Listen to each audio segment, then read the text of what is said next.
തന്നെ ആളുകളൊക്കെ ആ ഇടങ്ങളിലോട്ട് എത്തിത്തുടങ്ങി. ഇപ്പോൾ ഈ കാണുന്ന അടുത്താണെങ്കിലും ഇപ്പോൾ സമയം 8:30 തന്നെ ഏതാണ്ട് ആളുകളൊക്കെ ഇവിടെ വന്ന് സ്ഥാനം പിടിച്ചിരിക്കുകയാണ്. ഈ മത്സരം തുടങ്ങാൻ ഇനിയും മണിക്കൂറുകളുണ്ട്. ആദ്യ സീറ്റൊക്കെ നല്ല പൊസിഷൻ നോക്കി സീറ്റ് പിടിച്ച് ഇരിക്കുക എന്നൊക്കെ ഉള്ളതുകൊണ്ട് തന്നെ ആളുകളൊക്കെ രാവിലെ ഈ ഒരു സമയത്ത് തന്നെ ഇവിടേക്ക് എത്തി തുടങ്ങിയിട്ടുണ്ട്. എല്ലാവരും ഭൂരിപക്ഷം പേരും അർജന്റീന ആരാധകരാണ്. അർജന്റീന കപ്പടിക്കുമോ? അർജന്റീന കപ്പടിക്കും. മെസ്സി ഗോൾ അടിക്കുമെന്ന് രണ്ടാമത്തെ തുടർച്ചയായിട്ടുള്ള രണ്ടാമത്തെ കപ്പ്. അതെ, ഫൈനലിലെത്തിയല്ലോ, അതന്നെ വലിയ കാര്യമല്ലേ. അപ്പൊ എന്തായാലും ഗോൾ അടിക്കും. കപ്പടിച്ചില്ലെങ്കിൽ കുഴപ്പമില്ല, അടിക്കണം. പക്ഷെ ഞങ്ങൾക്ക് ഫൈനലിലെത്തിയല്ലോ, എന്നാലും ടെൻഷൻ ഉണ്ടല്ലോ. പറയുന്നതിനൊപ്പം ഒരു ടെൻഷൻ ഉണ്ട്. എന്തായാലും കപ്പടിക്കും. ഉറപ്പാണ്, കപ്പടിക്കും തന്നെയാ. എന്തായാലും അടിക്കും. എന്നിട്ട് നേരത്തെ വന്നെന്താ ഇവിടെ തന്നെയാണോ വരാറ്? ഞാൻ ഇവിടെ താമസിക്കുന്നത്, ഞങ്ങൾ ഇവിടെ തന്നെ വരാറ്. വരുമ്പോ നിറയുന്ന അവസ്ഥയാണ്. നിറയും. ഞങ്ങള് ഡ്യൂട്ടി കഴിഞ്ഞ് വരുമ്പോ ഫാർമസിസ്റ്റ്, അപ്പൊ ഡ്യൂട്ടി കഴിഞ്ഞ് വരുമ്പോഴേക്കും ഇവിടെ നിറയും. അങ്ങനെ അതെ അതെ. എന്താ പ്രതീക്ഷ? അർജന്റീനയ്ക്കും സ്പെയിന് ചാൻസ് ഉണ്ട്, പക്ഷേ അർജന്റീനയുടെ ഫാനാണ്, അതുകൊണ്ട് ആഗ്രഹം.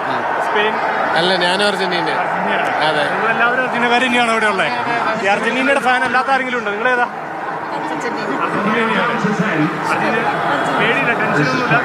ഇല്ല, ജയിക്കും.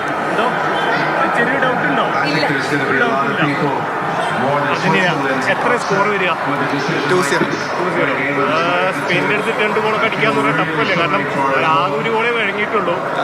എന്നാലും അടിക്കും. അങ്ങനെയുള്ള ടീമിനോട് അടിച്ചിട്ടുണ്ടല്ലോ മുന്നേ, അങ്ങനെയുള്ള ടീമിനോട് മുന്നേ അടിച്ചിട്ടുണ്ടല്ലോ ക്രൊയേഷ്യന്റെ ഒക്കെ കൂടെ. 2-0 കിട്ടും. ക്ലീൻ ഷീറ്റ് കിട്ടാനുള്ളതുണ്ടോ? ക്ലീൻ ഷീറ്റ് മേടിക്കാം, നല്ല ടീമാണല്ലോ ഇപ്പം. ഇത്തവണ കളി ജയിച്ചു തന്നെ. കഴിഞ്ഞ വർഷം എവിടെ നിന്ന് കളി കണ്ടത്?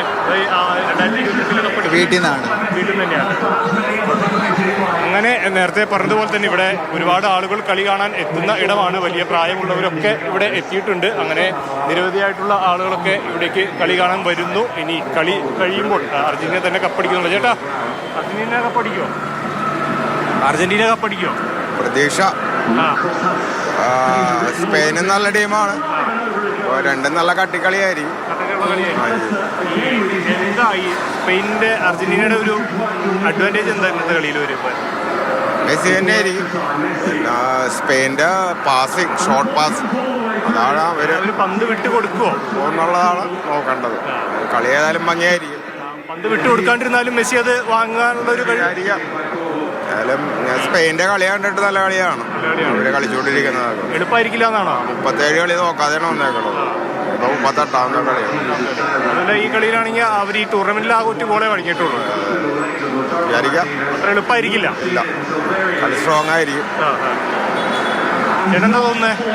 രണ്ട് മുട്ടൻ ടീം തന്നെയാണ്, രണ്ടാളും ഗോളടിക്കും. കട്ടയ്ക്ക് തന്നെ ആയിരിക്കും. പെനാൽറ്റിയിലോട്ടൊക്കെ പോകാൻ സാധ്യതയുണ്ട്. ഈ സെമിയിലൊന്നും അതൊന്നും ഉണ്ടായിരുന്നില്ല. ഇതിൽ പ്രതീക്ഷിക്കാം. ഏറ്റവും ടൂർണമെന്റിലെ തന്നെ നല്ലൊരു മത്സരം ഇതായിരിക്കും. അതോ അർജന്റീനയെ സംബന്ധിച്ച് ഇതിന് മുമ്പത്തെ കളികളിലൊക്കെ ഒരുപാട് കളികൾ എക്സ്ട്രാ ടൈമിലും അതിലൊക്കെ ഗോൾ അടിച്ച് ലാസ്റ്റ് മിനിറ്റ് ഒരു 80 മിനിറ്റിന് ശേഷം കളിക്കുന്നതൊക്കെ ഉണ്ടായിരുന്നു. അത് പ്രതീക്ഷിക്കാം. ആ ഒരു കളി ഇതിലുണ്ടാവുമോ?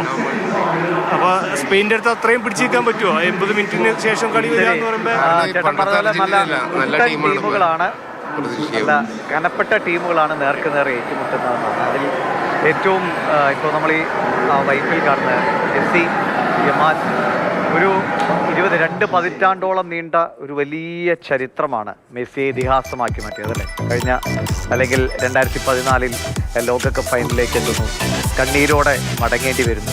പിന്നീട് 2018 ലോകകപ്പിലെത്തുമ്പോൾ അധികം മുന്നേറാൻ കഴിയാതെ പിന്മാറേണ്ടി വരുന്നു. അപ്പോൾ ഇനി മെസ്സിക്ക് ഒരു കപ്പുണ്ടാകില്ല എന്ന് മെസ്സിയും ഒരുപക്ഷെ അങ്ങനെ ചിന്തിച്ചിട്ടുണ്ടാകും. ആരാധകരുമൊക്കെ അങ്ങനെ സങ്കടപ്പെട്ടു നിന്ന നിമിഷമാണ്. പക്ഷെ പിന്നീടുള്ള ഒരു തിരിച്ചുവരവാണ് മെസ്സിയുടെ ഇതിഹാസത്തെ പൂർണ്ണതയിലേക്ക് എത്തിക്കുന്നത്.